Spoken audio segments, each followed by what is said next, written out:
Nasa Sandigan Bayan, si Senator Rodante Marcoleta kanina kaugnay ng pagdinig sa isyu ng kanyang kalusugan. Kinumpirma naman ng UP Philippine General Hospital o UP-PGH na wala na itong pneumonia.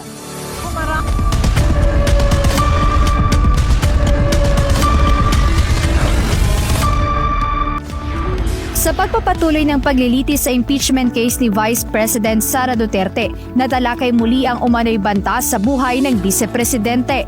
Ayon kay Attorney Jeremy Lotto, dating hepe ng National Bureau of Investigation Cybercrime Division, hindi na nila itinuloy ang investigasyon dahil wala itong sapat na detalye.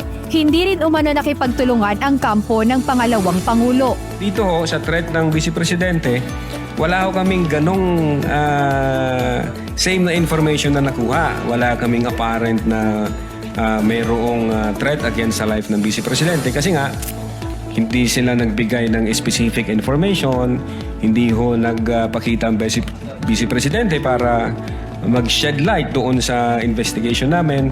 Dito sa Vice-Presidente, allegation siya, wala kaming ma-validate information, so hindi ho pa magti-trigger yung investigation doon. Kinwestiyon naman ni Senator Judge Alan Peter Cayetano ang prioridad ng NBI sa paghawak sa mga banta laban sa mga mataas na opisyal. Kung totoo yung utterance niya, napapapatay kita, may kausap na ako, hindi ba assassination plot yun?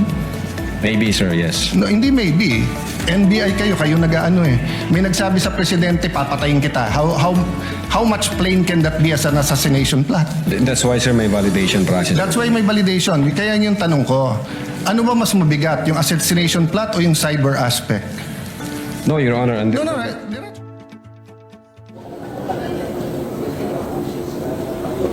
Aga inaasahang maghaharap nga mamayang hapon itong House Prosecution Panel at Defense Team ni Vice President Sara Duterte sa isang oral arguments dito sa Senate Impeachment Court. Kaugnay ito ng motion ng Prosecution Panel na ipasabina yung tax at bank records ni na Vice President Duterte maging yung kanyang asawa na si Attorney Manasseh Scorpio.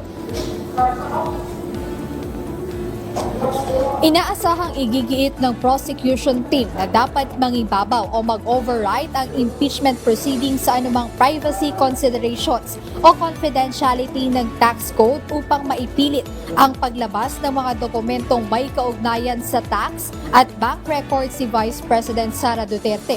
Bagay na tiyak na tututulan ng defense team mamayang hapon. Ilan sa inaasahang argumento na ihaharap ng depensa laban sa sabina ay igigiit nila na protektado ng confidentiality o Section 270 ng Tax Code ang mga record ng Bureau of Internal Revenue at walang magiging exception ang impeachment dito. Posible ring ipunto ng depensa na magiging paglabag ito sa data privacy law.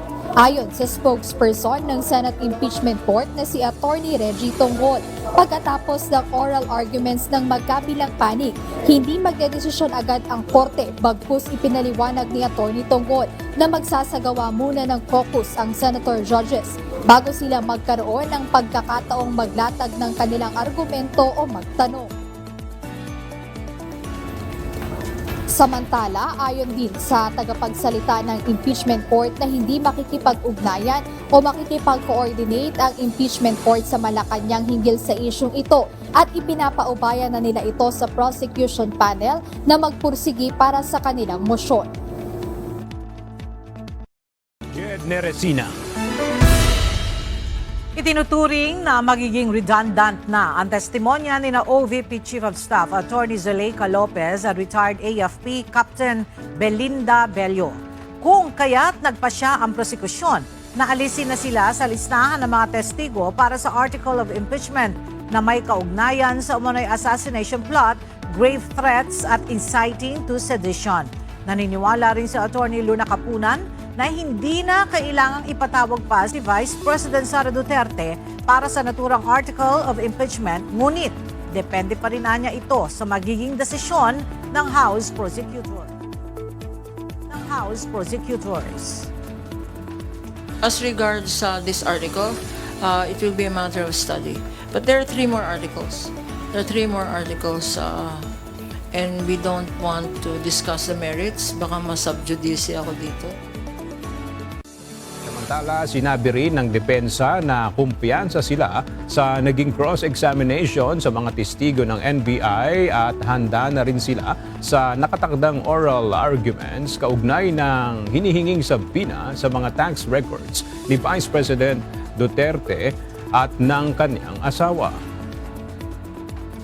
We had targets on the credibility of Agent Toto, and I would like to say that as far as the defense lang po is concerned, I think we were able to establish what we wanted to establish. No? As far as the cross-examination went, we are very happy with the way we performed. Ilang araw matapos makonfine sa PNP General Hospital, humarap kanina sa Sandigan Bayan 3rd Division si Senator Rodante Marcoleta kung saan nakabinbin ang kanyang kasong plunder. Tinalakay ang estado ng kalusugan ng mambabatas. Sumalang sa witness stand ang direktor ng UP Philippine General Hospital o UP-PGH na si Gerardo Legaspi. Tinanong siya ng hukuman kung ano ang resulta ng ginawa nilang pagsusuri kahapon kay Senator Marcoleta. Ginawa ang pagsusuri ng tanghali at lumabas ang resulta ng 1:00 ng hapon. Sabi ng UP-PGH, normal ang mga vital sign nito. Bumaba na ang blood pressure, kompleto ang blood count, walang sign ng infection pero mayroon itong prostate enlargement na normal na rin anya dahil sa kanyang edad. Dahil dito naglabas ng commitment order kanina ang 3rd Division ng Sandigan Bayan para ilipat na si Marcoleta sa Quezon City Jail Male Dormitory. Pagkatapos ng hearing, agad na dinala ang mambabatas sa detention facility sa Payatas. Pero ipinag-utos ng hukuman na i-isolate ito o mag-isa lamang sa detention cell. Hindi ito pwedeng ilipat kung walang kautusan o pahintulot ang korte.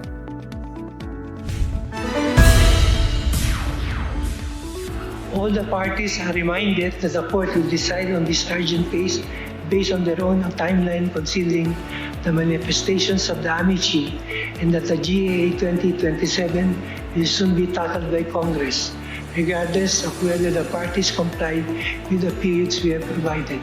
So ordered. Umabot sa 6 na sesyon ng oral arguments ang ginawa ng Korte Suprema para talakayin ang legalidad ng unprogrammed appropriations sa ilalim ng 2024 hanggang 2026 national budget. Kahapon, formal nang tinapos ng Supreme Court ang pagtalakay dito. Kaugnay nito, pinagsusumite ng kataas-taasang hukuman ng memoranda sa loob ng 20 calendar days ang magkabilang partido at resource person na inimbitahan ng Korte. Sa ginawang pagdinig ng Korte sa 6 na sesyon mula noong Abril hanggang ngayong Hulyo, napuna ng maestrado ang naging paglobo ng unprogrammed appropriations matapos ang Bicameral Conference Committee o BICAM. Sa ilalim ng National Expenditures Program o NEP, sa bersyon ng Senado at Kamara, pare-pareho itong nakatakda sa 281.9 billion pesos. Ngunit matapos ang BICAM, nadagdagan ito ng nasa mahigit 449.5 billion pesos. Kaya naman kung susumahin ay lumobo pa ito sa 731.4 billion pesos. Sa interpellation o pagtatanong ng mga maestrado, napuna ni Associate Justice Antonio Co ang ginawang paglipat ng pondo mula sa program appropriation patungo sa unprogram na pondo. If you go to the 2023, 24, 25 ang program appropriations, lahat doon, karamihan doon ng project, hindi emergency. Hindi emergencies. What logic should it be in the program appropriation in 2023? Rehab ng Lawag International Airport. How could that be an emergency? Samantala, 15 calendar days naman ang itinakda ng Supreme Court para isumite ng Senado at Kamara ang hinihinging supporting documents tulad ng manifestation, certification at dokumento kaugnay ng nangyaring paglobo sa UA. Is it possible that the court asks the representatives of Congress, both the House and Senate, to file a compliance with the court under oath attesting to what you are now telling us? Inilunsad ng Bangko Sentral ng Pilipinas ang bagong Tinalak Festival Commemorative Coin. Tampok sa disenyo ng barya ang husay ng kababaihang Tiboli sa paghahabi ng tinalak, pati na rin ang pagdiriwang sa pagkakatatag na lalawigan ng South Cotabato.